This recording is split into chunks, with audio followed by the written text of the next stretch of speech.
तर 30 दिवस 30 कवितांच्या चॅलेंजमध्ये आज मी तुम्हाला 24वी कविता ऐकवणार आहे. तर तीही तुम्हाला नक्की आवडेल. लाईक, शेअर, सबस्क्राईब, कमेंट करा. तर मी नेहमी म्हणते की निसर्गात जा. निसर्गच आपल्याला सर्व काही शिकवतो, देतो. तो हर परिस्थितीत निसर्गाकडे उत्तर असतं. हर प्रॉब्लेमचं सोल्युशन मिळतं. तर त्यातूनच मी ही आनंदी गाव ही कविता केलेली आहे. आनंदी गाव. राग, द्वेष, ईर्ष्या आपल्या माणसाचे भाव. राग, द्वेष, ईर्ष्या आपल्या माणसाचे भाव.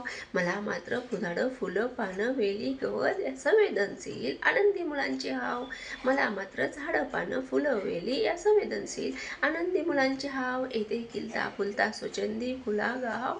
येथे खिलता फुलता स्वच्छंदी खुला गाव. नवनिर्मितीस जिथेच मिळतो वाव. नवनिर्मितीस जिथेच मिळतो वाव. तो अनकंडिशनल सर्व देतो की राव. तो अनकंडिशनल सर्व देतो की राव. सृजनशीलता तिचे नाव. आपला माणूस होतो परका. झाडं, फुलं, पानं निसर्गात आपलेपणाचा भाव बर का. आपला माणूस होतो परका. झाडं, पानं, फुलं निसर्गात आपलेपणाचाच भाव बर का. ते साधती माझ्याशी संवाद.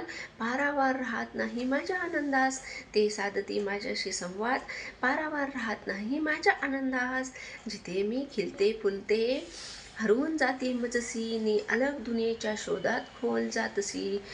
जिथे मी खिलते फुलते हरवून जाते नि अलग दुनियेच्या शोधात खोल जातसी.